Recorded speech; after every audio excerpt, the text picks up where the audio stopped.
नमस्कार। आपका वामिका एकेडमी पर स्वागत है। आज राजस्थान कर्मचारी चयन बोर्ड द्वारा आपकी बहुप्रतीक्षित भर्ती परीक्षा रेट L1 का विज्ञापन जारी कर दिया गया है। तो इस वीडियो के माध्यम से L1 में सामान्य शिक्षा और संस्कृत शिक्षा में टोटल कितनी वैकेंसी आई है, यानी नॉन टीएसपी में आपकी कितनी वैकेंसी है, उसके अलावा टीएसपी में आपकी कितनी वैकेंसी है, ओरिजेंटल रेजोल्यूशन में कितनी है, और साथ में प्रत्येक कैटेगरी में कितनी वैकेंसी है, और आपके ऑनलाइन आवेदन कब से आमंत्रित किए जाएंगे, उसकी लास्ट कट ऑफ डेट कितनी है, और परीक्षा का आयोजन कब किया जाएगा, और आपका सिलेबस है क्या उसमें चेंजिंग किया गया है या सिलेबस यथावत है, तमाम बिंदुओं के बारे में बात करेंगे। जो भी साथी चैनल पर नए हैं तो चैनल को सब्सक्राइब करें, वीडियो को लाइक और शेयर अवश्य करें। तो जैसा कि फ्रेंड्स आप सभी को इंतजार था, रेट L1 भर्ती परीक्षा का मुख्य भर्ती परीक्षा के रिगार्डिंग जो विज्ञापन जारी किया जाना था वो राजस्थान कर्मचारी चयन बोर्ड द्वारा 6 नवंबर 2025 को जारी कर दिया गया है। तो अब इसमें सीट्स के बारे में बात करें, जैसा कि आप सभी को 10-15 दिन पहले पता लग गया था कि लगभग 5000 पदों पर आपकी भर्ती आएगी। तो जो ये वैकेंसी है वो एक बात करें कि ऊँट के मुंह में जीरा जितनी वैकेंसी दी गई है, यानी सरकार ने नाम मात्र की भर्ती दी है। तो अब इसमें आप सभी को निराश होने की आवश्यकता नहीं है कि जो भी साथी है, जो भी अच्छी तरह से अपनी तैयारी कर रहा है तो वो अपना सिलेक्शन जरूर लेगा। हालांकि इसमें जो चयन होगा वो सीमित लोगों का ही होगा, लेकिन आपको निराश नहीं होना है। आपकी तैयारी को आपको सुचारू रूप से जारी रखना है और आगामी अगले वर्ष तक 2026 लास्ट या 27 तक आपको नई भर्ती देखने को भी मिल सकती है। हो सकता है इसमें आप लोग प्रयास करेंगे तो गवर्नमेंट अगर डीपीसी हो जाती है तो इसमें लगभग 20 से लेकर 25,000 पदों की वृद्धि हो सकती है, यानी लगभग आपकी जो वैकेंसी है टोटल 25,000 के आसपास भर्ती करवाई जा सकती है। अब वो देखना होगा, भविष्य की चीज़ें हैं। अभी आप ये मामला डीपीसी का माननीय उच्चतम न्यायालय में विचाराधीन है। अब वो कब तक उस रेट का निपटारा होता है वो भविष्य का सब्जेक्ट है, लेकिन आपकी जो अभी वैकेंसी जारी की गई है वो इतने पदों पर जारी की गई है। अब इसमें बात कर लेते हैं डिटेल से। यानी ये विज्ञापन आपका आज चयन बोर्ड द्वारा अभी शाम को जारी किया गया है। उसमें बता रखा है कि विज्ञापन संख्या आपका 8/2025 है। तो प्राथमिक विद्यालय अध्यापक या सामान्य शिक्षा, यानी जो वैकेंसी है आपकी L1 की, किसकी? L1 की। तो L1 में आपका सामान्य शिक्षा भी है, इसके अलावा संस्कृत शिक्षा भी है। तो लेवल प्रथम कक्षा 1 से 5 तक सीधी भर्ती 2025 है। उसमें बता रखा है कि बोर्ड द्वारा प्राथमिक विद्यालय अध्यापक सामान्य या संस्कृत शिक्षा लेवल प्रथम 1 से 5 तक सीधी भर्ती 25 के अंतर्गत राजस्थान पंचायती राज ये रूल है। ऑनलाइन आवेदन आमंत्रित किए जाते हैं। प्राथमिक विद्यालय अध्यापक सामान्य या संस्कृत शिक्षा लेवल प्रथम कक्षा 1 से 5 तक के विभिन्न पदों पर सीधी भर्ती 25 के लिए विज्ञापित पदों का विवरण निम्नानुसार है। अब इनके पदों को देखते हैं। तो ये वैकेंसी आपके L1 के सामान्य शिक्षा की भी है और संस्कृत शिक्षा भी की भी है। तो इसमें अभी बात करेंगे आपको आवेदन किस प्रकार से करना है, यानी सामान्य शिक्षा वाले अभ्यर्थी क्या संस्कृत शिक्षा में आवेदन कर सकते हैं या संस्कृत शिक्षा वाले किस प्रकार से आवेदन करेंगे उसके बारे में देखते हैं। तो विभाग का नाम है, यानी संस्कृत शिक्षा विभाग की वैकेंसी के बारे में बात करें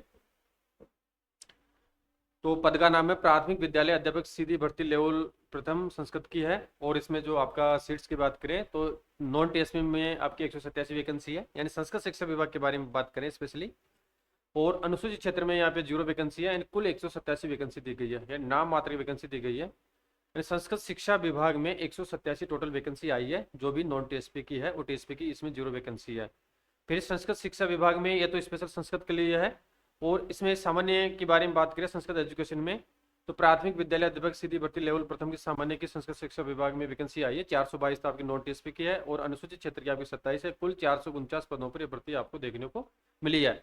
और फिर प्रारंभिक शिक्षा विभाग के बारे में बात करें L1 की वैकेंसी की तो प्राथमिक विद्यालय अध्यापक सीधी भर्ती लेवल प्रथम सामान्य की जो वैकेंसी आई है ये आपकी नॉन टीएसपी में 45 वैकेंसी है, यानी 4,500 वैकेंसी देखने को मिली है। जैसा कि सभी को पहले पता लग चुका था कितनी वैकेंसी आएगी, और टीएसपी में आपकी 500 वैकेंसी आई है, यानी कुल L1 में 5,000 वैकेंसी देखने को मिली है टीएसपी और नॉन टीएसपी। और इसके अलावा सामान्य के बारे में बात करें, यानी सामान्य में आपकी 449 और सीटें इसमें ऐड कर सकते हैं, तो लगभग 5449 पोस्टों पर L1 की भर्ती सामान्य शिक्षा वाली आई है।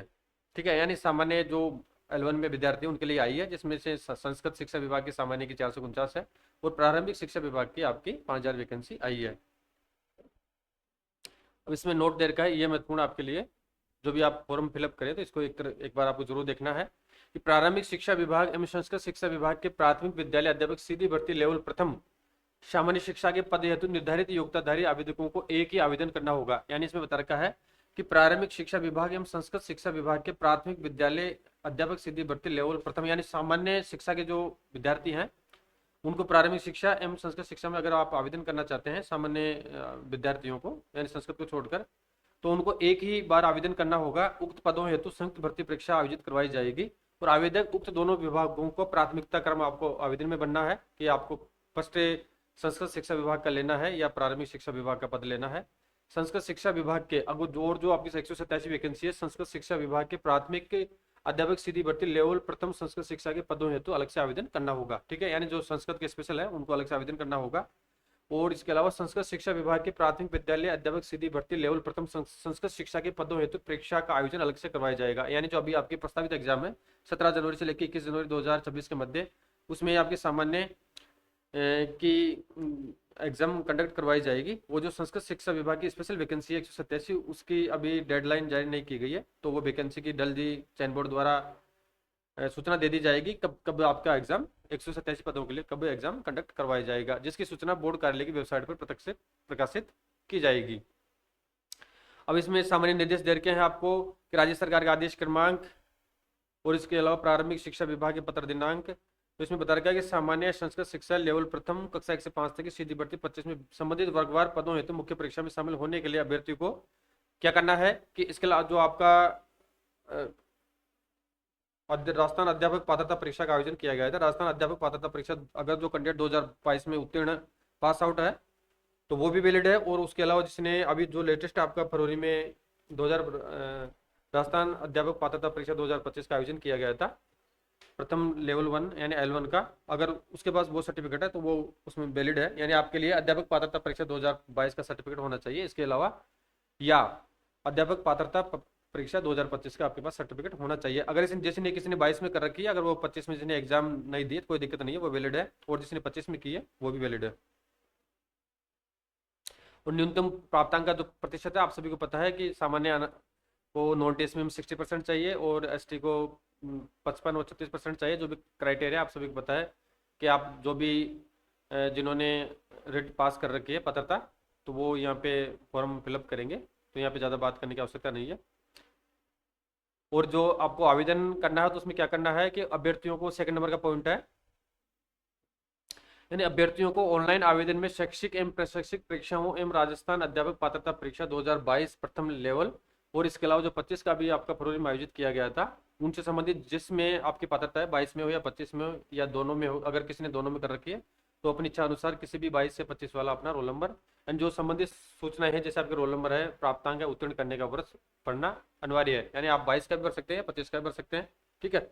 और अभ्यर्थियों द्वारा आवेदन करते समय प्रारंभिक शिक्षा विभाग में नियुक्ति हेतु इच्छित जिलों का क्रमबद्ध प्राथमिकता प्रेफरेंस देनी अनिवार्य है। जैसे आप फॉर्म फिलअप करेंगे तो उसमें प्रारंभिक शिक्षा विभाग में जो सामान्य शिक्षा वाले हैं यानी प्रारंभिक शिक्षा विभाग में सामान्य शिक्षा आती है, तो उसमें जो जिलों की पोस्टिंग के लिए आपको प्रेफरेंस देना अनिवार्य है। अभ्यर्थियों को नॉन टीएसपी एवं अनुसूचित क्षेत्र के जिलों की प्राथमिकता बनना भी अनिवार्य होगा। संस्कृत शिक्षा विभाग में नियुक्ति हेतु इच्छित जिलों की क्रमबद्ध प्राथमिकता लागू नहीं होगी। यानी जो संस्कृत एजुकेशन की जो भर्ती है उसमें नियुक्ति हेतु इच्छित जिलों की क्रमबद्धता या प्रेफरेंस लागू नहीं होगी।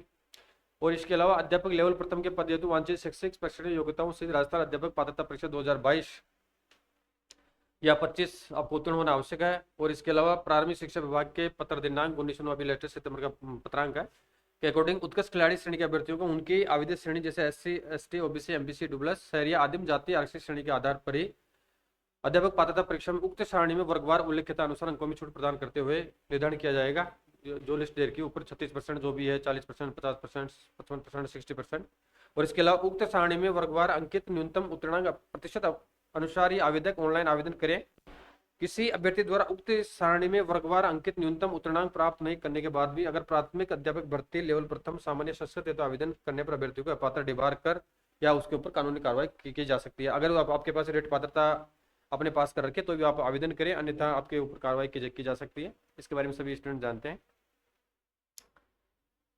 और इसमें विशेष नोट दे रखा है कि ऑनलाइन एप्लीकेशन में समस्त वांछित सूचनाएं आपको अवश्य करनी है, जो भी निर्देश है आपको पढ़ने हैं। और गलत या असत्य सूचना पर आवेदन के सुधार के क्रम में बोर्ड द्वारा कोई पत्र व्यवहार स्वीकार नहीं किया जाएगा। और ऑनलाइन आवेदन किस प्रकार से करना है, ये जो ई मित्र या जन सुविधा केंद्र पर या आप कंप्यूटर से घर पर भी इसका ऑनलाइन आवेदन कर सकते हैं। जो भी डायरेक्शन दे रखे हैं उसके अकॉर्डिंग करना है। यानी आपको जो सिटीजन ऐप्स है, ठीक है, यानी इसमें ज़्यादा दिमाग लग OTR आपको पहले करवाना होगा। अगर जिसने करवा रखा है उसको कोई आवश्यकता नहीं है, SSO ID के माध्यम से आप ऑनलाइन आवेदन कर सकते हैं।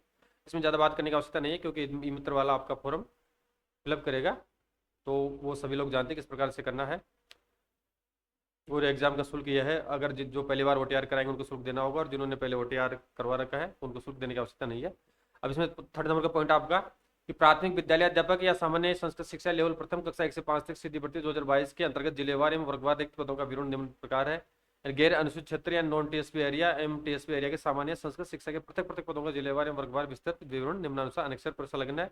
अब इसे देखेंगे, अभी बात करेंगे कि यानी बात करेंगे कितने टोटल आपकी वैकेंसी है, यानी नॉन TSP में कितनी है और TSP में कितनी है, यानी सामान्य शिक्षा में, और उसके अलावा जिलों में कितनी है। अनेक्सर दे रखा है, इसमें अनेक्सर फर्स्ट में दे रखी है। संस्कृत शिक्षा के अध्यापक लेवल प्रथम संस्कृत शिक्षा की गैर अनुसूचित क्षेत्र के अनेक्सर फर्स्ट है, और इसके अलावा अध्यापक लेवल प्रथम सामान्य शिक्षा के TSP और नॉन TSP के अनेक्सर सेकंड में है, और प्राथमिक शिक्षा की सामान्य शिक्षा में अध्यापक लेवल प्रथम की TSP और नॉन TSP की अनेक्सर 3, यानी नॉन TSP की आपकी अनेक्सर 3 में पोस्टर दे रखी है, और TSP की आपकी अनेक्सर 4 में दे रखी है। ये इंस्ट्रक्शन दे रखे हैं, आप इसमें पढ़ लेना। और विशेष सूचना के बारे में देखें तो इसमें देखें, अनुसूचित जाति, जनजाति, अन्य पिछड़ा वर्ग, अति पिछड़ा वर्ग में आर्थिक रूप से कमजोर वर्ग के अभ्यर्थियों को निम्नानुसार आरक्षण दिया होगा। और इसके अलावा जो कार्मिक विभाग की जो अधिसूचना है वो इसमें बता रखी है। और तीसरा नंबर का पॉइंट है कि राजस्थान के आर्थिक रूप से कमजोर वर्ग के आरक्षित पदों हेतु पात्र में उपयुक्त आवेदक उपलब्ध नहीं होने पर इन पदों को नियमानुसार सामान्य प्रक्रिया से भरा जाएगा। यानी जो अगर राजस्थान में EWS के अगर पर्याप्त कैंडिडेट उपलब्ध नहीं होते हैं तो उन पदों को सामान्य प्रक्रिया से भरा जाएगा, यानी सामान्य सीट्स के हिसाब से भरा जाएगा। अब उसमें किसी भी कैटेगरी का अभ्यर्थी आ सकता है, ST SC OBC वॉट जो भी कैटेगरी है, कोई भी कैंडिडेट उसमें जा सकता है। बट ऐसा होगा नहीं, क्योंकि काफ़ी प्रतिस्पर्धा है, तो स्टूडेंट काफ़ी स्टूडेंट है, तो कोई सीट खाली नहीं रहेगी। और इसके अलावा इसमें बता रखा है कि महिलाओं हेतु रिक्तियों का आरक्षण यानी क्षैतिज हॉरिजॉन्टल कैटेगरी वाइज होगा, 30% होगा। तो इसमें सबसे बड़ा धोखा यह किया गया है कि पहले सरकार ने जून 2024 में बता दिया था कि जो L1 की वैकेंसी है जिसमें फीमेल के रिगार्डिंग जो आरक्षण है वो प्रत्येक कैटेगरी में 50% रखा जाएगा, लेकिन ऐसा कुछ नहीं किया गया। सिर्फ पहले वाला जो रिजर्वेशन दिया जाता था 30% वही दिया गया है, यानी 50% रिजर्वेशन इसमें नहीं दिया गया है। तो महिलाओं हेतु रिक्तियों का आरक्षण क्षैतिज हॉरिजॉन्टल कैटेगरी वाइज 30% होगा। ठीक है, इसमें 30% स्पष्ट कर रखा है, 30% आपको रिजर्वेशन दिया गया है, 50% नहीं दिया गया है, धोखा किया गया है। महिला अभ्यर्थियों का आरक्षण उस संबंधित प्रवर्ग में जिनकी वे महिला आवेदक है आनुपातिक रूप से समायोजित किया जाएगा। और स्पष्टीकरण बता रखा है इसमें किसी वर्ग या अनारक्षित सामान्य वर्ग या SC ST OBC और इसके अलावा आपका MBC EWS की पात्र में उपयुक्त महिला आवेदक उपलब्ध नहीं होने पर उस पद को उसी वर्ग के पुरुष आवेदक से भरा जाएगा। इसमें बता रखा है अगर जो भी महिलाओं की सीट्स होती है, अगर उसमें पर्याप्त महिला नहीं भरी जाती है तो संबंधित कैटेगरी के पुरुषों से उस सीटों को भरा जाएगा। और विवाहित महिला आवेदक को अपने पिता के नाम, निवास स्थान, आय के आधार पर जारी अन्य OBC या MBC वर्ग का नॉन क्रीमिलियर का प्रमाण पत्र प्रस्तुत करना होगा। आर्थिक रूप से कमजोर वर्ग की विवाहित महिला का प्रमाण पत्र पिता या तथा पति दोनों के आधार पर मान्य होगा, यानी सामान्य निर्देश है। और इसमें जो रिजर्वेशन बता रखा है आपका नियमानुसार, यानी कार्मिक विभाग की अधिसूचना 13 जून 2016 के अकॉर्डिंग महिलाओं में 30% आरक्षण दर्शाए गए, जिन पदों में से 8% पद आपके विधवा के होंगे, 2% आपके प्रत्यक्ता के होंगे। और इसके अलावा इसमें और आर्थिक रूप से कमजोर वर्ग के लिए जो 10% का आरक्षण प्रावधान किया गया है, इसमें ये बता रहा है 9 नंबर का पॉइंट है कि कार्मिक विभाग के परिपत्र दिनांक 26 जुलाई 17 के अकॉर्डिंग सामान्य श्रेणी के पदों के विरुद्ध उच्चयन हेतु आरक्षित वर्ग यानी SC ST OBC और MBC तथा आर्थिक रूप से कमजोर वर्ग के केवल वे ही आवेदक पात्र होंगे जिन्होंने शुल्क के अतिरिक्त आरक्षित श्रेणी के लिए देय किसी अन्य रियायत का लाभ नहीं उठाया है। तो इसमें बता रखा है कि कार्मिक विभाग की अधिसूचना थी 26 जुलाई 2017 के अकॉर्डिंग जो जनरल टॉप करते हैं, यानी आपका अगर चयन जनरल में होता है तो इसमें जो कैटेगरी के बारे में बात कर चुके कौन सी कैटेगरी उसमें टॉप कर सकती है, अगर उन्होंने यानी उनको तभी कंसिडर किया जाएगा उन्होंने शुल्क के अतिरिक्त किसी प्रकार का कोई लाभ नहीं लिया है। और इसके अलावा 12 जिले के शहरी आदिम जाति के आवेदक को आवेदन पत्र में अपनी श्रेणी से संबंधित कॉलम में स्पष्ट रूप से अंकन करना पर ही उन्हें 12 जिले में शहरी जाति के लिए राज्य सरकार के निर्देश क्रमांक के अनुसार आरक्षण देय होगा। और भूतपूर्व सैनिकों के रिगार्डिंग ये बता रखा है 12.5% इनका रिजर्वेशन है, और ये राजस्थान के मूल निवासी होने चाहिए। उत्कृष्ट खिलाड़ियों के लिए यहाँ पे 2% का रिजर्वेशन दिया गया है, और उनका जो रिजर्वेशन है वो प्रत्येक कैटेगरी वाइज अलग अलग होगा। और उत्कृष्ट खिलाड़ियों की जो अंतर्राष्ट्रीय खेल संस्था या टूर्नामेंट चैंपियनशिप इनमें से शामिल होना चाहिए, तभी उनको लाभ दिया जाएगा। और दिव्यांगजन जो डिसेबल्ड पर्सन होते हैं, दिव्यांगजन या निःशक्तजन के लिए प्रावधान किया गया है कि उनको कुल वैकेंसी का जो रिजर्वेशन है, रिजर्वेशन के नियमों के अनुसार से इनको रिजर्वेशन दिया जाएगा, यानी जो सीट्स है 2% या 4% के हिसाब से इनको जो भी रिजर्वेशन रूल्स होते हैं उसके अकॉर्डिंग इनको इनकी सीटें डिवाइडेड की गई है। तो इसमें बता रखा है कि यानी 4% रिजर्वेशन है, तो इसमें डिवाइडेड कर रखा है कि जो भी अध्यापक लेवल प्रथम सामान्य और संस्कृत शिक्षा के जो भी डिसेबल्ड पर्सन है, दृष्टिबाधित, श्रवण बाधित, इसके अलावा ऑटिज्म और बहुत दिव्यांगता एमडी, यानी इनको 1% रिजर्वेशन दिया गया है। और इसमें एक चीज और बता रखी है कि दिव्यांगजन आवेदक के ऑनलाइन एप्लीकेशन फॉर्म में यथास्थान अपने वर्ग एवं दिव्यांगजन की श्रेणी विशेष का अवश्य अवलोकन करना है। वो दिव्यांगजन प्रमाण पत्र इस भर्ती में आवेदन करने की अंतिम तिथि से पूर्व का प्रस्तुत करना होगा। ऑनलाइन आवेदन में भरे दिव्यांग प्रमाण पत्र की सूचना को स्वीकार किया जाएगा। इसके अतिरिक्त अन्य दिव्यांग प्रमाण पत्र मिसमेच दिव्यांग प्रमाण पत्र की सूचना को मान्य नहीं किया जाएगा। ऐसे अभ्यर्थियों को डिबार कर दिया जाएगा। और अनुसूचित क्षेत्र के लिए निर्देश दे रखे हैं, आप इनको पढ़ लेना।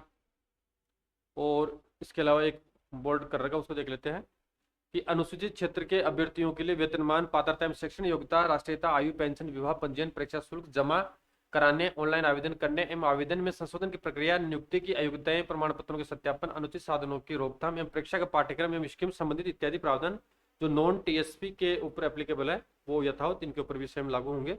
और इनके वेतनमान के बारे में बात करें, L1 का जो आपके टीचर की भर्ती है L1 की, उसका वेतनमान कितना है, तो ये आपका जो L10 में आता है और इसका जो ग्रेड पे है वो 3600 है, जैसा कि इसके बारे में आप सभी जानते हैं, सातवें वेतन आयोग के अकॉर्डिंग।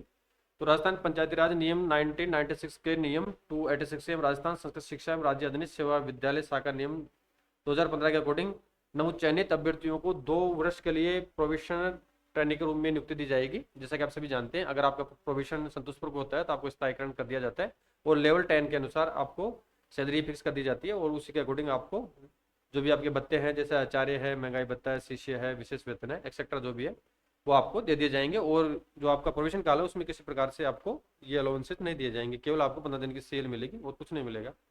अब इसमें महत्वपूर्ण पॉइंट के बारे में आते हैं, जैसा कि आप सभी जानते हैं, बट बात करते हैं कि पात्रता क्या रहेगी। यानी L1 प्राथमिक विद्यालय, L1 होता है कक्षा 1 से लेकर 5 तक के का टीचर होता है, और L2 वाला आपका जो होता है वो 6 क्लास से लेकर 8 क्लास तक का टीचर होता है। तो पात्रता में शैक्षणिक योग्यता के बारे में बात करते हैं, यानी पात्रता आपकी क्या रहनी चाहिए।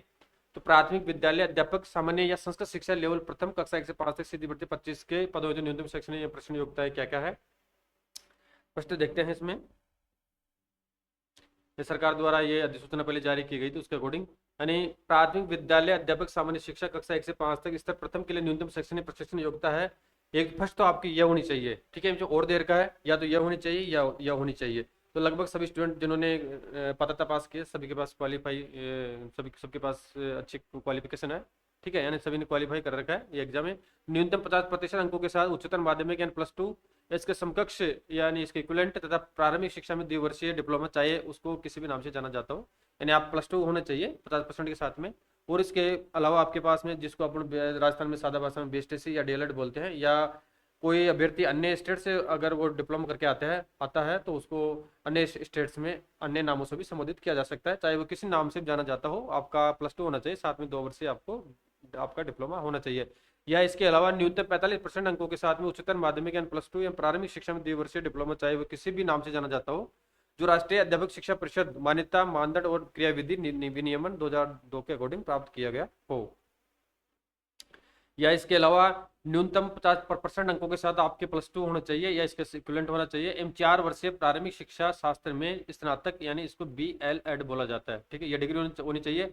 इसके अलावा अगर आपके पास में यह डिग्री नहीं है तो इसके अलावा अगर जिन अभ्यर्थियों ने स्नातक कर रखा है और साथ में प्रारंभिक शिक्षा में द्विवर्षीय डिप्लोमा, चाहे वो किसी भी नाम से जाना जाता हो, वो भी वैलिड है। यानी अगर किसी की परसेंटेज कम है, 50%, 45 नहीं है, अगर उसने ग्रेजुएशन कर रखा है, अगर उसने बाद में BSTC कर ली हो या DLED कर लिया हो या वो डिप्लोमा किसी भी अन्य नाम से संबोधित या जाना जाता हो, तो वो अभ्यर्थी यहाँ पे वैलिड है। और ठीक है, ये तो आपकी योग्यता हो गई, तथा इसके अलावा ठीक है, यानी प्लस करेंगे, यानी ऊपर 3-4 योग्यता बता रही है वो तो होनी चाहिए। और इसके अलावा जो आपका रेट पात्रता परीक्षा का आयोजन अभी 2025 में किया गया था और उससे पहले आपका जुलाई 22 में किया गया था, उसका सर्टिफिकेट आपके पास में होना चाहिए, यानी दोनों में से एक होना चाहिए, या तो 22 का होना चाहिए या 25 का होना चाहिए। और कई ऐसे अभ्यर्थी हैं जिन्होंने 22, जिनके पास 22 का भी है, 25 का भी है, और जो 21 वाला था वो नहीं चलेगा, सिर्फ 22 का चलेगा, 22 और 25 का। अगर जिन अभ्यर्थियों के पास दोनों सर्टिफिकेट है तो वो 22 के बेसिस पे भी एप्लीकेशन कर सकता है, 25 के बेसिस पे भी एप्लीकेशन अपना आवेदन जो आप आवेदन आमंत्रित करेंगे या वेबसाइट पे फॉर्म भरेंगे तो आप उसमें जो आपका डाटा है वो 2022 का भी दे सकते हैं या 25 का भी आप दे सकते हैं। तो राजस्थान अध्यापक पात्रता परीक्षा उत्तीर्ण किया होना आवश्यक है। अब नेक्स्ट बात करते हैं संस्कृत शिक्षा अध्यापक कक्षा 1 से 5 स्तर प्रथम के लिए न्यूनतम शैक्षणिक योग्यता प्रश्न योग्यता के बारे में बात करेंगे। पहले सामान्य शिक्षा की बात कर चुके हैं, अब संस्कृत शिक्षा के बारे में बात कर लेते हैं यहाँ पे। तो फर्स्ट तो आपका न्यूनतम 50% अंकों के साथ में वरिष्ठ अध्यापक यानी सॉरी वरिष्ठ उपाध्याय, यानी इसको संस्कृत वाले वरिष्ठ उपाध्याय बोलते हैं +2 को, वरिष्ठ उपाध्याय अथवा इसके समतुल्य इक्विवेलेंट पारंपरिक संस्कृत परीक्षा तथा प्रारंभिक शिक्षा में द्विवर्षीय डिप्लोमा चाहिए, किसी भी नाम से उसको जाना जाता हो, आपके पास में यह डिग्री होनी चाहिए। इसके अलावा या तो आपके पास इसके अलावा न्यूनतम 45% अंकों के साथ में वरिष्ठ उपाध्याय अथवा इसके समतुल्य पारंपरिक संस्कृत परीक्षा एवं प्रारंभिक शिक्षा में द्विवर्षीय डिप्लोमा चाहिए, जिसे किसी भी नाम से जाना जाता हो, जो राष्ट्रीय अध्यापक शिक्षा परिषद मान्यता मानदंड और क्रियाविधि विनियमन 2002 के अकॉर्डिंग प्राप्त किया गया हो। या इसके अलावा आपके पास में न्यूनतम 50% अंकों के साथ में वरिष्ठ उपाध्याय यानी +2 या इसके समतुल्य पारंपरिक संस्कृत परीक्षा एवं 4 वर्षीय प्रारंभिक शिक्षा शास्त्र में, यानी 4 वर्षीय प्रारंभिक शिक्षा शास्त्र में स्नातक यानी BLED होना चाहिए। क्या होना चाहिए?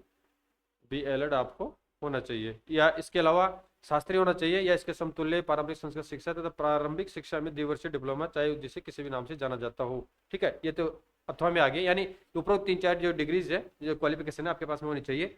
और प्लस इसके अलावा आपके पास में राजस्थान अध्यापक पात्रता परीक्षा उत्तीर्ण किया होना चाहिए। ठीक है, यानी जो आपकी पात्रता परीक्षा है वो आपको पास आउट करना जरूरी है। और इसमें एक नोट बता रखा है कि उच्च माध्यमिक परीक्षा के न्यूनतम प्राप्तांक प्रतिशत के संबंध में राज्य सरकार के पत्र क्रमांक जो भी बता रखा है 20 दिसंबर 21 के अकॉर्डिंग निम्नांकित अभ्यर्थी राजस्थान प्राथमिक विद्यालय अध्यापक सामान्य संस्कृत शिक्षा लेवल प्रथम कक्षा सीधी भर्ती में आवेदन हेतु पात्र होंगे। तो यहाँ पे छूट बता रहे कि इसमें कौन कौन अभ्यर्थी है।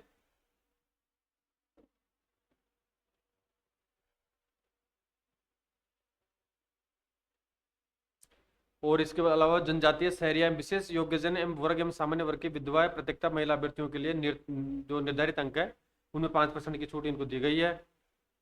और इसमें नेक्स्ट बता रखा है कि प्रारंभिक, ये महत्वपूर्ण है कि प्रारंभिक शिक्षा विभाग की प्राथमिक अध्यापक सीधी भर्ती लेवल प्रथम सामान्य हेतु अभ्यर्थी द्वारा आवेदन प्रस्तुत करने की निर्धारित अंतिम दिनांक जो भी अभी बात करेंगे निर्धारित आपकी 7 नवंबर से लेके आपका 6 दिसंबर तक आवेदन आमंत्रित किए गए हैं, तो आपको विशेष रूप से ध्यान रखना है। निर्धारित अंतिम दिनांक तक सभी न्यूनतम योग्यताएं, यानी जो अंतिम दिनांक आपकी 6 दिसंबर 2025 से पहले पहले आपकी संपूर्ण योग्यता हो जानी चाहिए। ठीक है, आपका +2 प्लस साथ में आपका जो भी अध्यापक पात्रता परीक्षा है, खैर वो तो सभी ने पास कर ली फरवरी में, और उसके अलावा आपका जो डिप्लोमा है उसका रिजल्ट आपका फाइनल आ जाना चाहिए। यानी आपका शैक्षणिक प्रशिक्षण योग्यता एवं राजस्थान अध्यापक पात्रता परीक्षा अर्जित करना अनिवार्य है। आवेदन की अंतिम तिथि के पश्चात अर्जित योग्यता मान्य नहीं होगी, ऐसे अभ्यर्थी अपात्र होंगे। विशेष ध्यान रखना है, इन अपरिंग वाला स्टूडेंट नहीं चलेगा। इसमें आपका 6 दिसंबर 2025 तक समस्त रिजल्ट आ जाने चाहिए। अगर कोई अभ्यर्थी BSTC कर रहा है वो DLED फाइनल ईयर में, अगर उसका 6 दिसंबर से पहले रिजल्ट नहीं आता है तो वो डिबार यानी एग्जाम से बाहर है, वो पात्र नहीं है। अगर इससे पहले आ जाता है तो उसको कंसिडर किया जाएगा। नेक्स्ट है संस्कृत, ये प्रारंभिक शिक्षा की बात कर चुके हैं। अब संस्कृत शिक्षा विभाग की प्राथमिक अध्यापक सीधी भर्ती लेवल प्रथम संस्कृत सामान्य हेतु अभ्यर्थी द्वारा परीक्षा तिथि तक सभी न्यूनतम योग्यताएं जैसे शैक्षणिक प्रशिक्षण योग्यता राजस्थान अध्यापक पात्रता परीक्षा अर्जित करना अनिवार्य है। परीक्षा तिथि के पश्चात अर्जित योग्यता मान्य नहीं होगी, ऐसे अभ्यर्थी अपात्र होंगे। यानी सेम इसमें बता रखा है। और इसमें जो भी आपके डॉक्यूमेंट्स है, डिप्लोमा है, आपकी डिग्रीज है और इसके अलावा +2 का है तो आपको अपलोड करने हैं। तो इसमें बता रखा है कि अंतिम वर्ष के अंक तालिका डिग्री या डिप्लोमा प्रमाण पत्र को अपलोड किया जाना है। यदि अभ्यर्थी अंतिम वर्ष में प्रविष्ट हो रहा है, ये महत्वपूर्ण है, मेरे को अपेयरिंग में है तो पिछले वर्ष की अंक तालिका अपलोड करनी है। यदि संबंधित पाठ्यक्रम में प्रवेश ले लिया है तो प्रवेश फीस की रसीद, यदि अभी प्रवेश भी नहीं लिया है तो इस हादसे का आपको नोटरी से सत्यापित शपथ पत्र अपलोड करना आवश्यक है कि वह परीक्षा से पूर्ण अर्हता हासिल कर लेगा। अस्पष्ट एवं टेढ़े-मेढ़े ब्लैंक एवं वाटरमार्क ऑनलाइन वेब टूल्स का प्रयोग कर श्रिंक किए गए अस्पष्ट दस्तावेज मान्य नहीं किए जाएंगे और ऐसे अभ्यर्थी को अपात्र डिबार घोषित किया जाएगा। यानी आपके जो ओरिजिनल डॉक्यूमेंट्स हैं उसके इस प्रकार से आपको सेटर नहीं करनी है। और इसमें नेक्स्ट बता रखा है 6.7 वाला पैरा है कि ऐसे भूतपूर्व सैनिक जिनके पास 15 वर्ष के सैन्य सेवा के उपरांत स्नातक के समतुल्य जारी प्रमाण पत्र है, ऐसे भूतपूर्व सैनिक ऑनलाइन आवेदन भरते समय शैक्षणिक योग्यता के सीनियर सेकेंडरी स्नातक के कॉलम में रोल नंबर के स्थान पर नोट एप्लीकेबल एवं परिणाम में ग्रेड का चयन कर एन ग्रेड अंकित कर आवेदन कर सकते हैं तथा प्रमाण पत्र आवश्यक रूप से अपलोड करना है। और अन्य योग्यता के बारे में आप सभी जानते हैं कि आपका स्वास्थ्य सही होना चाहिए और चरित्र आपका सही होना चाहिए और राष्ट्रीयता भारत का नागरिक। खैर यहाँ पे बात करने की आवश्यकता नहीं है। और आयु सीमा ये महत्वपूर्ण है। आयु सीमा के बारे में बात करते हैं कि आपकी जो आयु सीमा है तो आपका आवेदन आमंत्रित किए जा रहे हैं कल से। तो राजस्थान पंचायती राज नियम 1996 के नियम 265 एवं राजस्थान संस्कृत शिक्षा एवं राज्य एवं आधुनिक सेवा विद्यालय शाखा नियम 2015 के अकॉर्डिंग आयु की दृष्टि से राजकीय सेवा प्राथमिक विद्यालय अध्यापक सामान्य संस्कृत शिक्षा कक्षा लेवल प्रथम कक्षा 1 से 5 के पद हेतु आवेदन नियुक्ति हेतु वही अभ्यर्थी पात्र होगा जो यानी 1 जनवरी 2026 कब 1 जनवरी 2026 को 18 वर्ष हो होनी चाहिए और 18 से लेकर 40 वर्ष। ठीक है। और जो रिजर्व कैटेगरी है उनको डीओपी के रूल्स के अकॉर्डिंग छूट दी गई है। ठीक है। तो इसमें लगभग सभी कैंडिडेट है यानी जिन्होंने बीएसटीसी कर रखा है, डीएलएड कर रखा है, पात्रता कर रखी है, तो स्वाभाविक है 1 जनवरी 2026 को सभी 18 वर्ष के हो चुके हैं और मैक्सिमम 40 वर्ष की यहाँ पे मैक्स माना गया है। और जो रिजर्व कैटेगरी है ST SC, ठीक है, और इसके अलावा जो अन्य रिजर्व कैटेगरीज है उनको यहाँ पे डीओपी के रूल्स के अकॉर्डिंग छूट दी गई है। ठीक है। तो आयु वर्ष में लगभग यहाँ पे 3 वर्ष के लगभग छूट दी गई है। तो प्रारंभिक शिक्षा विभाग के अध्यापक भर्ती परीक्षा में उक्त आयु सीमा में अधिकतम 1 वर्ष की छूट तथा संस्कृत शिक्षा विभाग के अध्यापक भर्ती परीक्षा में आयु सीमा अधिकतम 3 वर्ष की छूट यहाँ पे दी गई है। और इसके अलावा जो डीओपी के रूल्स है उसमें 5 वर्ष की छूट जो भी स्थिति है उसके अकॉर्डिंग छूटें दी गई है।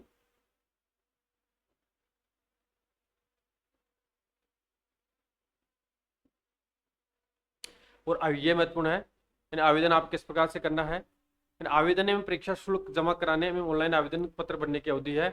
तो यदि आवेदक द्वारा OTR यानी वन टाइम रजिस्ट्रेशन का एक बारी पंजीयन शुल्क जमा नहीं किया गया है तो पंजीयन शुल्क राज्य के निर्धारित ई मित्र कियोस्क जन सुविधा केंद्र या CSC नेट बैंकिंग या ATM कम डेबिट कार्ड एवं क्रेडिट कार्ड के माध्यम से दिनांक कब करना आपको 7 नवंबर 2025 से लेकर 6 दिसंबर 2025 को रात्रि 12 बजे तक जमा करवाना है।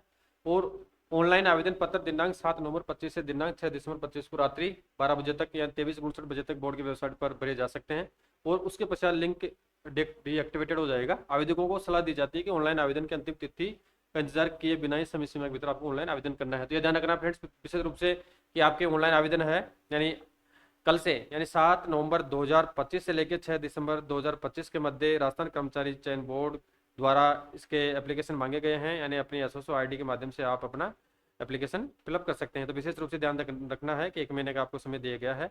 लास्ट आपकी 6 दिसंबर 2025 कट ऑफ डेट है। ठीक है। इसमें कोई गुंजाइश नहीं है कि आपकी डेट आगे बढ़ेगी क्योंकि आपका एग्जाम है वो जनवरी में प्रस्तावित है। तो आपको विशेष रूप से ध्यान रखना है। और परीक्षा के आयोजन के बारे में बात करें जैसा कि आप सभी को पता था कि प्राथमिक विद्यालय अध्यापक सामान्य संस्कृत शिक्षा लेवल प्रथम 1 की भर्ती परीक्षा का आयोजन सरकार द्वारा यानी चयन बोर्ड द्वारा 17 जनवरी 2026 से लेकर 21 जनवरी 26 के मध्य यानी वेरियस सब्जेक्ट का आयोजन किया जाएगा और अलग से सूचना दे दी जाएगी यानी किस सब्जेक्ट का कब से आयोजन किया जाएगा। और बोर्ड के पास में दिनांक एवं स्थान परिवर्तन करने का अधिकार सुरक्षित है।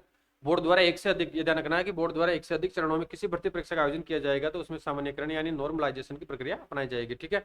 और प्रवेश पत्र आपके जब भी करिए आप ज्यादा बात नहीं करेंगे, प्रवेश पत्र आपके एग्जाम से 4-5 दिन पहले अपलोड कर दिए जाते हैं। और अनापत्ति यानी एनओसी की रिगार्डिंग बात करें तो जो भी ऑलरेडी कोई गवर्नमेंट जॉब में है तो वो अपने नियुक्ता से अनापत्ति प्रमाण पत्र प्राप्त कर ही अपना आवेदन करें। और नियुक्ति की योग्यताएं है इसमें कर नहीं है, आगे बात करेंगे। मैंने अभ्यर्थियों के प्रमाण पत्रों के संबंध प्रावधान बता रखा है कि आवेदक द्वारा ऑनलाइन आवेदन में भरी गई शैक्षणिक एवं तकनीकी योग्यता को अंतिम रूप से मान्य किया जाएगा। ऑनलाइन आवेदन में दर्ज योग्यता के अतिरिक्त अन्य संस्था विश्वविद्यालय से प्रदत्त डिग्री डिप्लोमा का स्वीकार्य मान्य नहीं किया जाएगा। आपको ध्यान रखना है कि जो आपकी योग्यता है जो आपने फिलअप किए फॉर्म में उसी को बेसिस मान के आपकी योग्यता का निर्धारण किया जाएगा। अगर आपने इसके अलावा अन्य कोई डिग्री कर रखी है, अगर आपने उसमें फिलअप नहीं किया फॉर्म में तो उस पर कोई विचार नहीं किया जाएगा। लेकिन यहाँ पे कोई ऐसी कोई बात नहीं है क्योंकि जो भी +2 है प्लस आपका डीएलएड है और साथ में आपकी पात्रता परीक्षा है तो सभी फिलअप करेंगे। तो और डिग्री से आपको कोई लेन देना नहीं है। जैसे आपने RCT कर रखा है और कर रखा है, PG कर रखा है, उससे UG कर रखा है, उससे आपको कोई लेन देना नहीं है। ठीक है। उसमें सिलेक्शन से कोई प्रभाव नहीं पड़ेगा। और इसमें ध्यान रखना है कि आपकी जो योग्यता है वो उसकी पात्रता का मूल्यांकन आवेदन की अंतिम तिथि तक जारी प्रमाण पत्रों के आधार पर किया जाएगा। और इसमें अगर आप कोई गलत प्रकार से सूचना देते हैं तो आपके ऊपर कार्रवाई की जाएगी। और जाति प्रमाण पत्र की वैधता इसमें अलग अलग ST SC रिजर्व कैटेगरी उनके लिए लाइफ टाइम है। और उसके अलावा जो OBC के हैं OBC को जो क्रिमिनल और नॉन क्रिमिनल प्रावधानों के अनुसार उनको जाति प्रमाण पत्र बनवाना है। पेंशन के बारे में बात करें तो आपको राज्य सरकार की जो ओल्ड पेंशन स्कीम के अंतर्गत जो भी वर्तमान में लागू है उस प्रकार से आपको पेंशन दी जाएगी। और विवाह पंजीयन का सर्टिफिकेट के बारे में बात करें तो शासन के परिपत्र क्रमांक यानी 22 मई 2006 यानी 22 मई 2006 के अनुसार यानी इससे पहले अगर जिनकी शादी हो चुकी है तो इस परिपत्र के जारी होने के दिनांक से राज्य की सेवा में नियुक्ति हेतु विवाह पंजीयन कराया जाना अनिवार्य है। और यानी जिनका 22 मई 2006 से पहले शादी हो चुकी है उनको तो यहाँ पे कोई आवश्यकता नहीं है विवाह पंजीयन सर्टिफिकेट की, और इनके बाद में जिनकी शादी हुई है उनको आवश्यक है। तत्संबंधी प्रमाण पत्र यथा समय वांछनीय होगा। ऑनलाइन आवेदन के संबंध में निर्देश इसमें दे रखे हैं कि आपको आवेदन किस प्रकार से करना है। आवेदक जिस श्रेणी के तहत आवेदन करने का पात्र है उसी श्रेणी में आपको आवेदन करना है, इसके बारे में सभी जानते हैं। और किस प्रकार से करना है सोशल आईडी के माध्यम से होगा। ई मित्र वाला सब आपको बता देगा क्या क्या आपको डॉक्यूमेंट्स चाहिए, कौन कौन सी फोटो, क्या फोटो चाहिए, साइन किस प्रकार से करना है, वॉट एवर जो भी है। और इसमें जो आपका परीक्षा, इसमें उत्तर कुंजी के बारे में बता रखा है। जैसे आपका पेपर कंडक्ट कर दिया जाता है उसके बाद प्रश्न पेपर मास्टर प्रश्न पत्र अपलोड किया जाएगा। अपलोड करने के बाद में आंसर की जारी की जाएगी। फिर आंसर की पर अगर किसी अभ्यर्थी को ऑब्जेक्शन लगाना है तो निर्धारित प्रत्येक क्वेश्चन का 100 रुपये का शुल्क आपको पेमेंट करना होगा। ये आगे की बातें हैं। फिर इसमें परीक्षा का निर्देश दे रखा है, लेकिन जब आपका कॉल जारी हो उसमें और नए निर्देश जारी कर दिए जाएंगे। श्रुत लेखन की सुविधा बता रखी है। जो भी श्रुत लेखक है वो अपने स्तर से लाना चाहता है या बोर्ड के माध्यम से लेना चाहता है तो डायरेक्शन दे रखे हैं, आप इसमें देख लेना जो भी अभ्यर्थी इसमें एप्लीकेबल है। और इसके अलावा बोर्ड की परीक्षा में विवर्जित या डिबार्ड अभ्यर्थी के श्रुत लेखक के रूप में नियुक्ति नहीं किया जाएगा। और ऑनलाइन आवेदन में संशोधन की प्रक्रिया है। इसमें जैसे आप अगर आप कल ही आवेदन आमंत्रित करते हैं और अपना फॉर्म फिलअप करते हैं, अगर आपके फॉर्म में किसी प्रकार की मिस्टेक हो जाती है तो आप जो 6 दिसंबर तक उसमें ऑनलाइन संशोधन कर सकते हैं। उसके बाद में आपको 3 दिन का समय और दिया जाता है। और लास्ट में जब आपका एग्जाम कंडक्ट हो जाता है उसके बाद में भी आपको 7 दिवस का समय पुनः और दिया जाता है। 300 रुपया निर्धारित शुल्क के साथ में अपना आप संशोधन कर सकते हैं। और कोई अभ्यर्थी अगर इस भर्ती परीक्षा में वैलिड नहीं है, अगर उसने गलती से फॉर्म फिलअप कर दिया है या कोई वैलिड था, अगर वो एग्जाम देना नहीं चाहता है तो अपने एप्लीकेशन को विड्रॉल कर सकता है।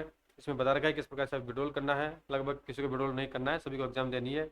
और आवेदन में अगर गलत सूचना प्रस्तुत करने या अनुचित साधनों की रोकथाम के रिगार्डिंग जो सरकार द्वारा ये नियम बनाया गया है उसके अनुसार कार्रवाई की जाएगी। तो चयन प्रक्रिया के बारे में आप सभी को पता है कि आपकी चयन प्रक्रिया आपका यानी जो आपने अध्यापक पात्रता परीक्षा वो आपने सर्टिफिकेट के बेसिस पे आप फॉर्म भरेंगे, यानी +2 प्लस आपका डीएलएड या बीएसटीसी, उसके साथ में आपका राजस्थान अध्यापक पात्रता परीक्षा का सर्टिफिकेट होना चाहिए।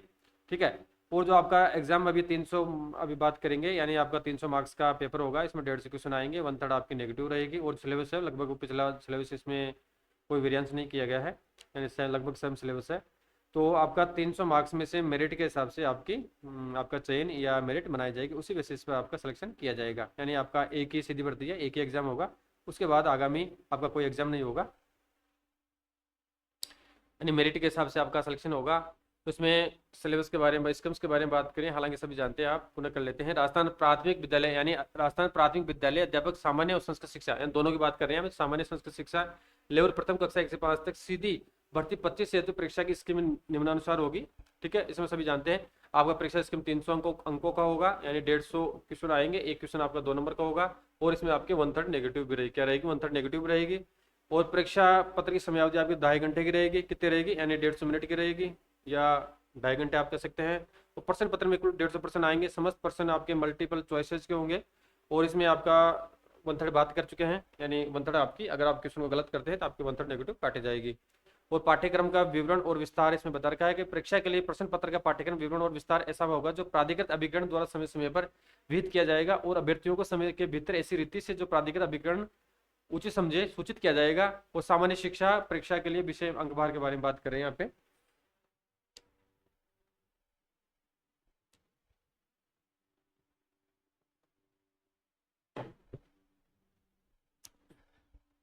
तो सामान्य शिक्षा के बारे में बात कर रहे हैं यहाँ पे। विषय एवं अंकभार है अध्यापक लेवल प्रथम सामान्य शिक्षा कक्षा 1 से 5 तक के लिए है। इसमें राजस्थान का भौगोलिक, ऐतिहासिक और सांस्कृतिक ज्ञान और राजस्थानी भाषा है वो आपका 100 नंबर का रहेगा। कितने का रहेगा? 100 अंक का रहेगा। 50 क्वेश्चन आएंगे इसमें भूगोल के बारे में। ये टॉपिक राजस्थान का भौगोलिक स्वरूप है। इसके अलावा मानसून तंत्र एवं जलवायु है, अफवाह तंत्र, झीलें, नदियां, बांध है, राजस्थान की वन संपदा है, वन्य जीव जंतु, वन्य जीव संरक्षण में अभ्यारण्य है, मृदा एवं जल संरक्षण है, राजस्थान की प्रमुख क्रॉप्स है, फसलें हैं। इसके अलावा जनसंख्या है, जनसंख्या घनत्व है, साक्षरता लिंगानुपात है, राजस्थान की जनजातियां, जनजातीय क्षेत्र है, धात्विक अधौतिक खनिज है, राजस्थान की ऊर्जा संसाधन परंपरागत और गैर परंपरागत है। इसके अलावा टूरिज्म है और यातायात के साधन है। ठीक है। और इतिहास में संस्कृति आपके, खैर यहाँ पे ज़्यादा बात नहीं करें सिलेबस की, आपके सामने सिलेबस है, आप अपना इसे PDF निकाल के आप सिलेबस चेक कर सकते हैं। ठीक है। राजस्थानी भाषा है और 100 नंबर की दिया हो गई। और इसके अलावा आपका राजस्थान का सामान्य ज्ञान क्या है? राजस्थान का सामान्य ज्ञान, शैक्षिक प्रदर्शन, निःशुल्क एवं अनिवार्य बाल शिक्षा का अधिकार अधिनियम और करंट जीके यानी सामयिक विषय है, यानी राजस्थान का सामान्य ज्ञान के संबंधित आएंगे। ये होंगे आपके 80 नंबर के। कितने के होंगे? 80 नंबर के ये आएंगे। 40 क्वेश्चन आएंगे। इसमें डिटेल से सिलेबस दे रखा है। शैक्षिक प्रदर्शन में ये बता रखी है नई राष्ट्रीय शिक्षा नीति, विद्यालय प्रबंधन, कल्याणकारी योजनाएं और सामयिक विषय करंट जी के बारे में बात करें। राजस्थान की समसामयिक घटनाएं आएगी, राज्य के अभिनव विकास योजनाएं क्रियान्वित आएगी और अन्य समसामयिक विषय आएंगे। ठीक है। तो 180 का आपका सिलेबस हो चुका है। विद्यालय विषय के बारे में आएंगे, आपका हिंदी सब्जेक्ट आएगा। ठीक है, हिंदी आएगा। हिंदी आपका 5 क्वेश्चन आएंगे, 10 अंक का आएगा। इस तरीके से आपका इंग्लिश है, 10 अंक का आएगा, 5 क्वेश्चन आएंगे। गणित आपका 10 अंक का आएगा, यानी 5 क्वेश्चन आएंगे इसमें। इसमें गणित का जो भी सिलेबस है, कौन कौन सी प्रश्नावली आएगी, कौन कौन सी यूनिट्स है, पूर्ण संख्याएं हैं, गणितीय मूल संक्रियाएं हैं, भिन्न की अवधारणा है, अभाज्य गुणनखंड है, प्रतिशत लाभानी, सरल ब्याज, चक्रवृद्धि है, रेखा कोण, ठोस आकृतियां। सामान्य विज्ञान आपका 5 क्वेश्चन आएंगे, 10 अंक रहेगा। ठीक है। तो सामान्य विज्ञान का आपकी सिलेबस बता रखा है। इसके अलावा आपका सामाजिक अध्ययन आएगा, 10 अंक का, यानी 5 क्वेश्चन आएंगे। और शैक्षणिक रीति विज्ञान आएगा आपका 8 अंक का, यानी 4 क्वेश्चन आएंगे, जिसमें हिंदी का आएगा। और फिर इंग्लिश का आपका 8 अंक का अलग से आएगा, 4 क्वेश्चन आएंगे। गणित का अलग से आएगा और इस तरीके से सामान्य विज्ञान का अलग से आएगा और सामाजिक अध्ययन का आपका अलग से आएगा। ठीक है। तो ये आपका, और इसके अलावा आपका जो शैक्षणिक मनोविज्ञान है यानी शैक्षणिक साइकोलॉजी है, वो आपका 20 अंक का रहेगा, यानी 10 क्वेश्चन इसमें आपके आएंगे। जो भी ये सिलेबस है वो बता रखा है। और इसके अलावा लास्ट में आपका सूचना प्रौद्योगिकी यानी कंप्यूटर के रिगार्डिंग सूचना प्रौद्योगिकी का आधार आएंगे, सूचना प्रौद्योगिकी के टूल से उपकरण आएंगे, सूचना प्रौद्योगिकी का अनुप्रयोग, सूचना प्रौद्योगिकी सामाजिक प्रभाव, यानी 10 अंक के आएंगे। यहाँ सिलेबस में कोई चेंजिंग नहीं किया गया, सेम सिलेबस है। ठीक है। तो आपका 150 क्वेश्चन इसमें आएंगे, 300 नंबर का आपका पूर्णांक होगा, 1/3 इसमें आप नेगेटिव रहेगी और 2.5 घंटे का आपका पेपर रहेगा। और सिलेबस का जो डिवाइडेशन है वो कर रखा है पार्ट वाइज, इसमें कितना आएगा। और जो डिटेल सिलेबस है वो आपके सामने है, आप PDF निकाल के इसको देख सकते हैं।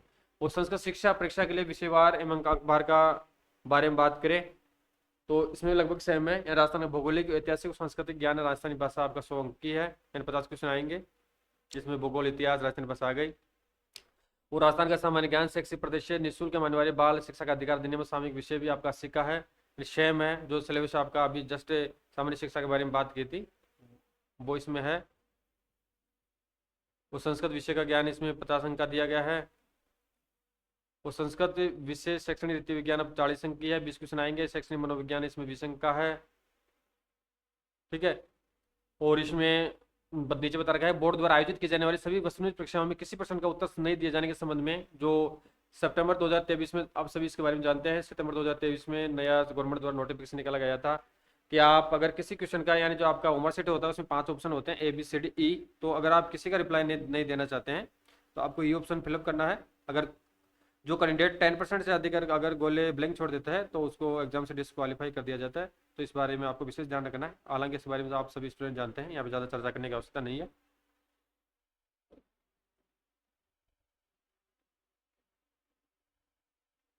अब आपकी सीट्स के बारे में बात करते हैं, महत्वपूर्ण पॉइंट्स के बारे में बात करते हैं कि संस्कृत शिक्षा विभाग संस्कृत वो में बात करें, गैर अनुसूचित क्षेत्र नॉन टेस्ट सीट्स आपकी कुल 187 सीट है। जिसमें सामान्य के बारे में बात करें तो सामान्य में 49 है, सामान्य महिला 15 है, विधवा आपके 5 है, प्रत्येकता 1 है। SC में बारे में बात करें यहाँ पे तो SC में आपकी 21 सीट है, सामान्य विज्ञान में 16 है, विधवा की 2 है। अनुसूचित जाति यानी ST कैटेगरी के बारे में बात करें, सामान्य की 16 वैकेंसी है, सामान्य महिला की 5 है, विधवा की आपकी 1 है, कोई प्रत्येकता की कोई वैकेंसी नहीं है। OBC की 28 है, सामान्य महिला 8 है, विधवा 3 है, प्रत्येकता कोई नहीं है। अति पिछड़ा वर्ग में 7 है, सामान्य महिला में 2 है और विधवा प्रत्येकता कोई वैकेंसी नहीं है। और EWS में आपकी सामान्य में 13 है, महिला सामान्य महिला में 4 है, विधवा में 1 है, प्रत्येकता में कोई वैकेंसी नहीं है। और 12 जिले की शहरी आदिम जनजाति में आपको कोई वैकेंसी नहीं दी गई है। देखो कितनी बुरी बात है कि एक भी वैकेंसी नहीं दी गई है। कई स्टूडेंट इंतजार कर रहे थे कि वैकेंसी आएगी जिसमें शहरिया में कोई वैकेंसी नहीं है, और इसके अलावा जो आपकी विशेष शिक्षा है उसमें किसी प्रकार से कोई वैकेंसी नहीं दी गई है। तो बहुत बड़ा धोखा है स्टूडेंट के साथ में। और ओरिजेंटल रिजर्वेशन के बारे में बात करें तो आपकी इसमें BLV की 2 है, HI की 2 है, LDCB की 2 है और IDMI की आपकी 2 है। भूतपूर्व सैनिकों में वैकेंसी नामात्र की है। उत्कृष्ट स्पोर्ट्स पर्सन की यहाँ पे 3 है। और भूतपूर्व सैनिकों के बारे में जनरल 8 है, SC 3, ST 2 और OBC 4, MBC 1 और EWS आपकी 2 वैकेंसी दी गई है। और इसके अलावा संस्कृत शिक्षा विभाग सामान्य वो के बारे में बात करते हैं, यानी वो तो आपकी स्पेशल संस्कृत की 183 की, उसमें नॉन टीएसपी की वैकेंसी है, टीएसपी की कोई वैकेंसी नहीं है। वो संस्कृत शिक्षा विभाग में सामान्य के बारे में बात करेंगे, नॉन टीएसपी की और टीएसपी के बारे में। तो गैर अनुसूचित क्षेत्र के बारे में खैर यहाँ पे थोड़ा प्रत्येक कैटेगरी सीट्स की बात करने की आवश्यकता नहीं है। टोटल आपकी 422 सीट्स है नॉन टीएसपी में। सामान्य की 108 है, एससी की यहाँ पे 47 है, या पुरुषों के सामान्य के बारे में बात करें एसटी की यहाँ पे 35 है, और अन्य पिछड़ा वर्ग की 62 है, अति पिछड़ा की 15 है, ईडब्ल्यूएस की 30 है, और 12 जिले में यहाँ पे कोई वैकेंसी नहीं दी गई है, यानी एक भी वैकेंसी नहीं है इस एरिया की। हॉरिजॉन्टल रिजर्वेशन यह है। और अनुसूचित क्षेत्र के बारे में बात करें तो आपके कुल 27 वैकेंसी दी गई है। सामान्य में, अनुसूचित जाति में एक वैकेंसी है, टोटल आपकी 27 वैकेंसी है। सामान्य के आपके 10 वैकेंसी है, अनुसूचित जाति की 1 है, और अनुसूचित जनजाति की एसटी की यहाँ पे 9 वैकेंसी दी गई है। ओरिजेंटल रिजर्वेशन में जो आपके दिव्यांग जन है वहाँ पे एक वैकेंसी है, और भूतपूर्व सैनिक की यहाँ पे 1 वैकेंसी देखने को मिली है। उत्कृष्ट खिलाड़ी के बारे में बात करें यहाँ पे कोई वैकेंसी नहीं है। अब जो महत्वपूर्ण वैकेंसी के बारे में बात करते हैं कि L1 की जो आपकी वैकेंसी है फ्रेंड्स, अगर इसमें स्पष्ट नहीं दिख रहा है, मैं 1 मिनट मोबाइल से दिखाता हूँ।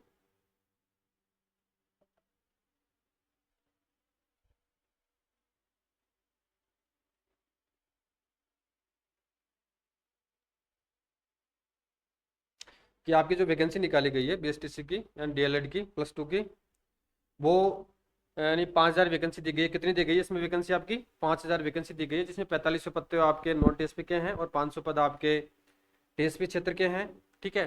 और इसके अलावा जो संस्कृत शिक्षा विभाग में सामान्य शिक्षा की वैकेंसी है उसमें 449 वैकेंसी और दी गई है, या 5449 टोटल आपकी वैकेंसी है। तो इनमें जो आपके सामान्य शिक्षा में वैकेंसी है 4500, उनको एक थोड़ा प्रत्येक कैटेगरी वाइज बात कर लेते हैं। सामान्य के रूप में तो कितनी वैकेंसी है?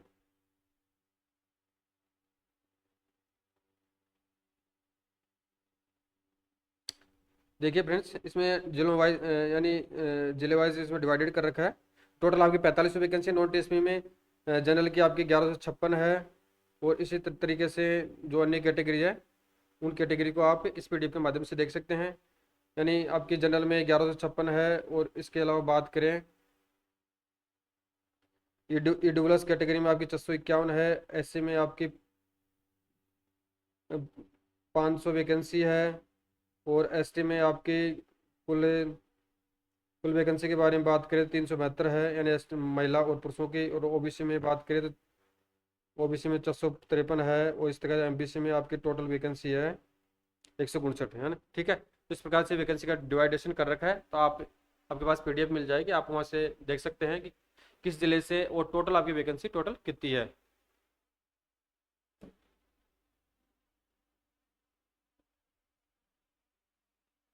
ठीक है फ्रेंड्स, तो इस वीडियो के माध्यम से जो आपका विज्ञापन जारी किया गया है L1 का, यानी सामान्य शिक्षा और संस्कृत शिक्षा के बारे में डिटेल से चर्चा कर चुके हैं कि इसमें आपके ऑनलाइन आवेदन कब से आमंत्रित किए जाएंगे, एग्जाम कब होगा, आपका सिलेबस क्या है, आपके पूर्णांक क्या है, सिलेबस परीक्षा स्कीम्स क्या है, इसके अलावा टोटल सीट्स कितनी है, टीएसपी में कितनी है, नॉन टीएसपी में कितनी है, सामान्य शिक्षा में कितनी है, और आपकी योग्यताएं क्या क्या है, और आपकी जो ऑनलाइन आवेदन कब से लेकर कब तक किए जाएंगे, तमाम बिंदुओं के बारे में बात कर चुके हैं। अगर किसी भी फ्रेंड्स को किसी प्रकार की क्यूरीज हो तो कमेंट कर बताएं। Thank you.